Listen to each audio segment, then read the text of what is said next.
So as has been said over these many years, with the many hundreds of stories that have been told, that these stories form links in a chain that has no beginning and no end. But as we complete another link and open a new one, perhaps we'll do a little recap of what this link has been about. And the link opened, you could say, with the question that's been asked: why is it that we have to know who we are and what we do?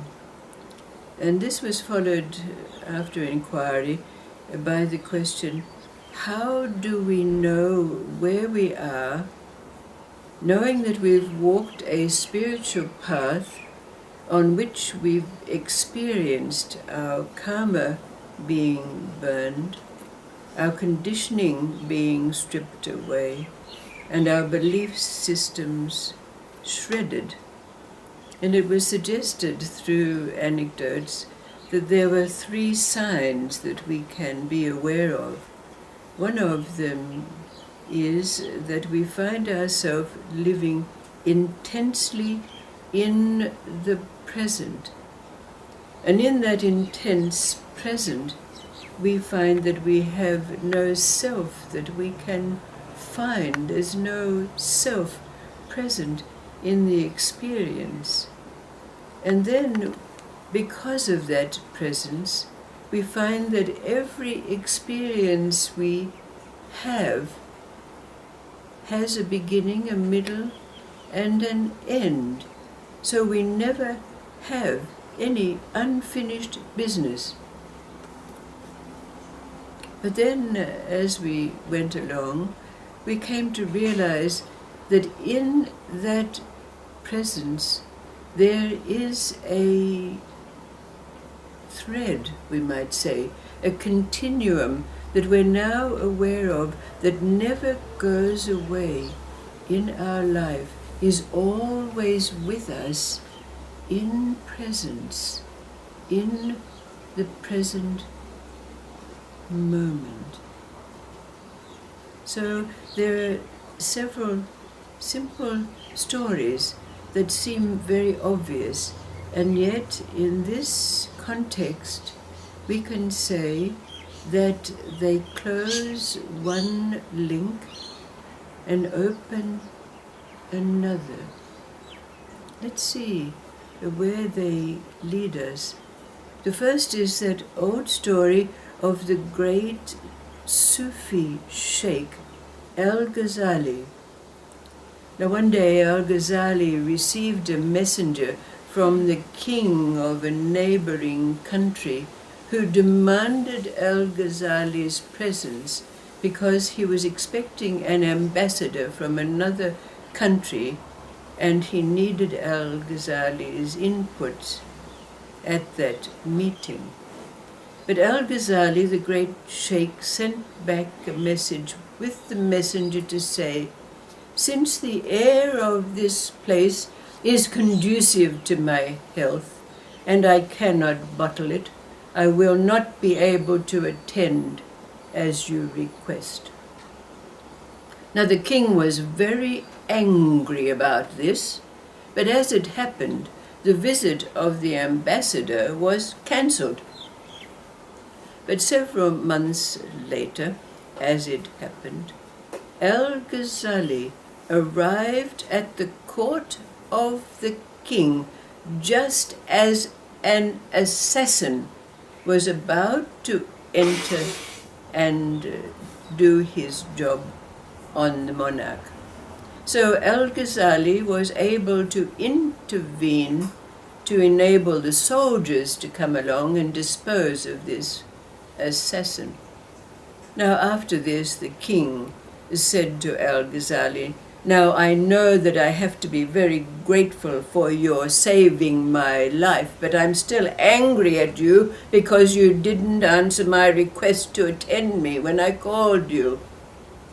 Al-Ghazali responded, the duty of those who know is to be present in the right time, in the right place, and not waiting for ambassadors who are not going to arrive.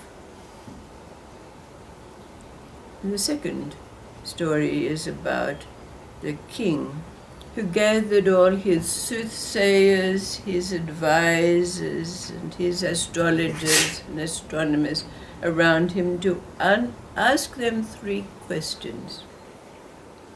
What is the most important time? Who is the most important person? And what is the most important action to take? Now, as these questions were posed to all of these pundits, none of them could come up with an answer that satisfied the king, all coming from their own bent, as we can imagine. The advisors saying, well, you should seek our advice before you do anything, and time and so forth. We can imagine what those answers were from the religionists and the advisors and the pundits and the astrologers and the astronomers. But not being satisfied, these questions were churning around in the king. But he heard that there was a certain very knowledgeable sage who lived in the mountains nearby his palace. So he decided to go and seek answers to his questions from this sage. So he set out with a troop of soldiers, but he left them at the base of the mountain, believing that he should go humbly before the great sage. So he climbed the mountain, and there was the old sage, his long, wide beard hanging down, and he found the old sage hoeing his garden because it was springtime and he wanted to plant seeds and vegetables there. So the king, in front of the old sage, asked him his questions.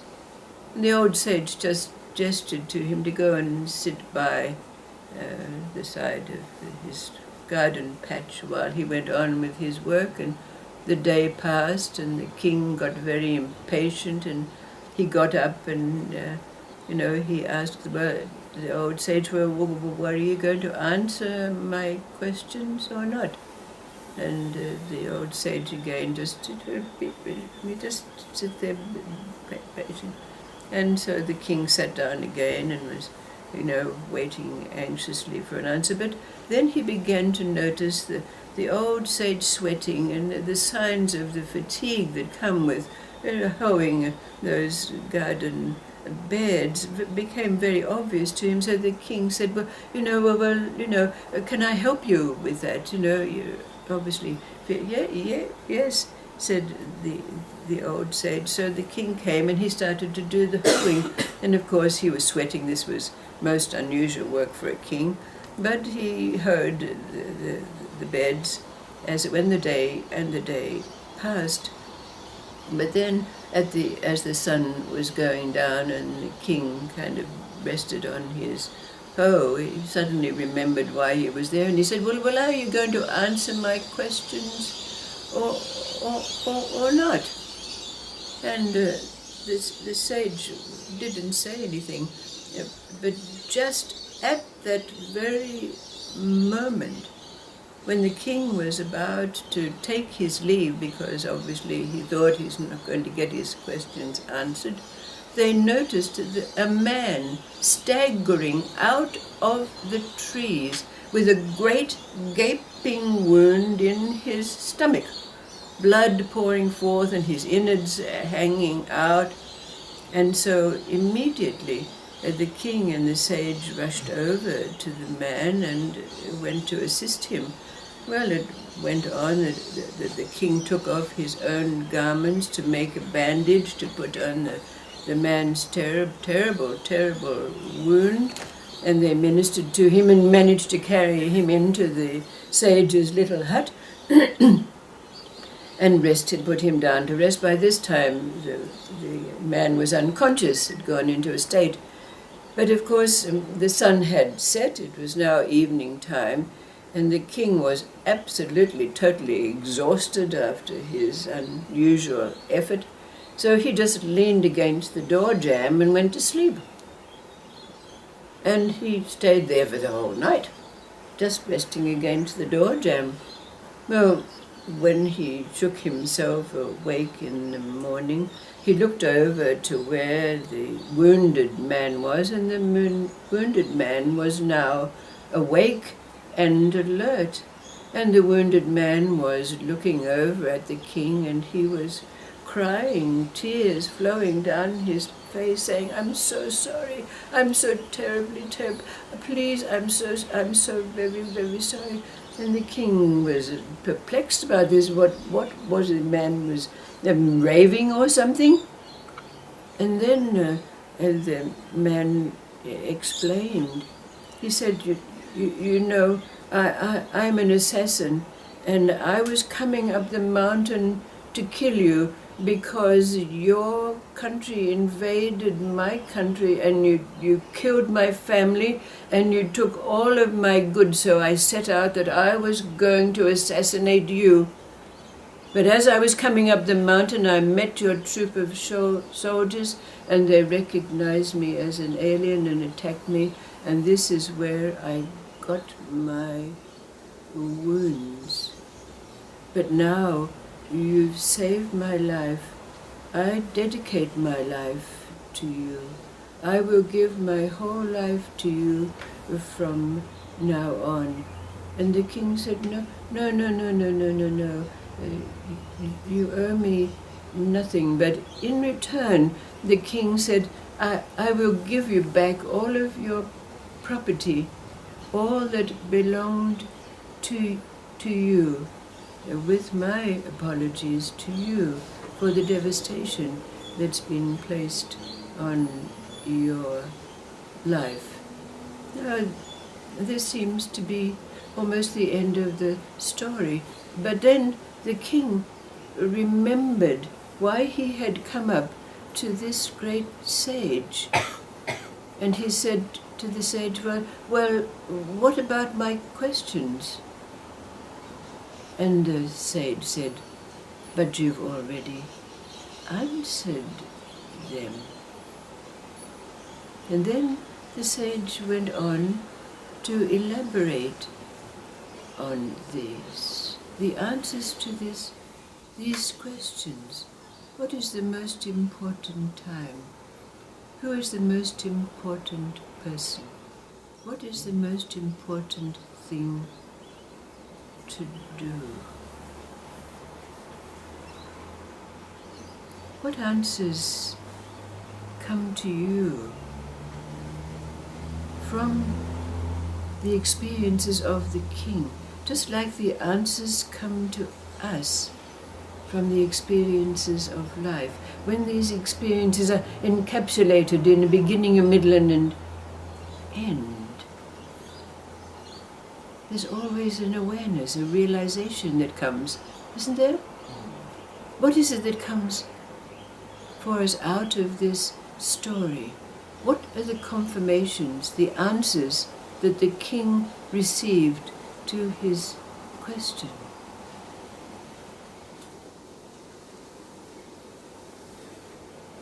Well, it's like he's in the right place at the right time, and with the right people, and that's how it is. And isn't that how it is with us? Isn't it how it is with us? So we open another link in this unending chain.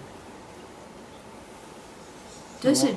Often when you have to face death, and it comes in front of you, like for example the assassin, you reorder your priorities after that, and you sort of think things are more important than they used to be. Stuff like that. So that gives you a bit of change of perspective. Yeah. So that's what he was asking. So what are the answers? What is it we've discovered now in present tense? how does it open another link in the chain of awareness for us? If we look at what we perceive as the answers to these questions, knowing that our experience is that we're now finding ourselves intensely present in every moment. So intense that we're not even aware of a self in relationship to an other. And in that, in the natural course of events, every experience we have has a beginning, a middle, and an end. After which, we have another little story, another little awareness. So life is full of ahas, isn't it? Aha.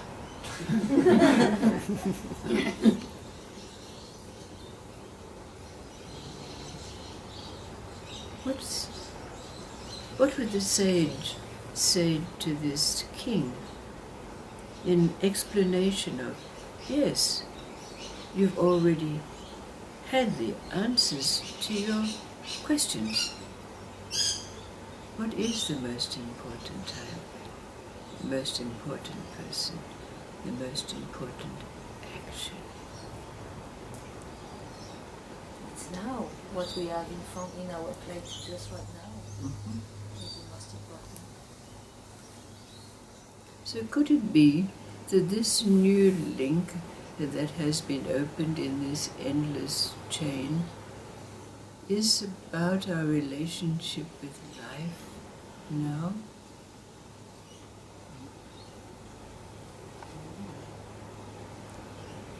How it's changed when we lose awareness of self and other. We're so intensely present that really time doesn't exist. And yet we're clearly aware of the beginning of the experience, the middle of the experience, and the end of the experience.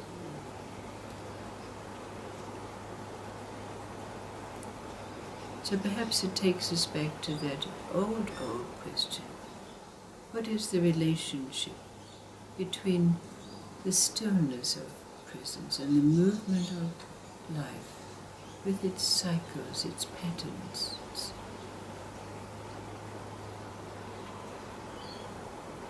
But first, the answer to the king's questions.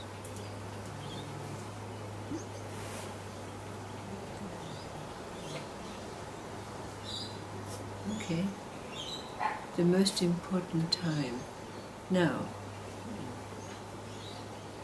the most important person.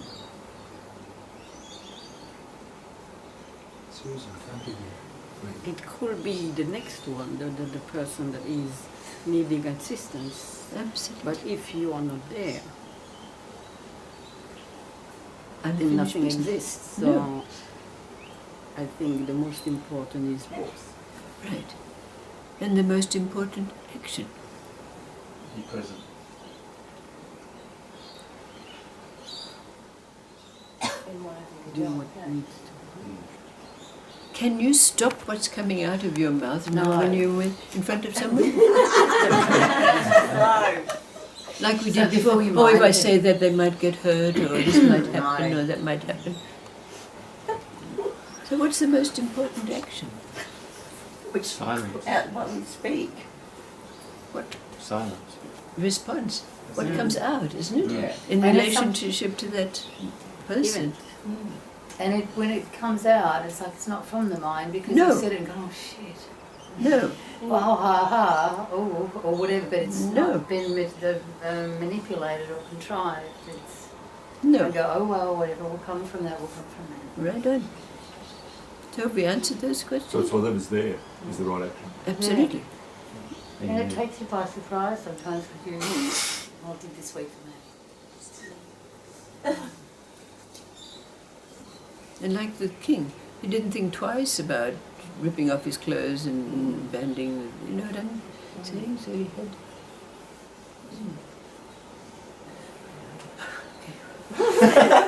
Okay.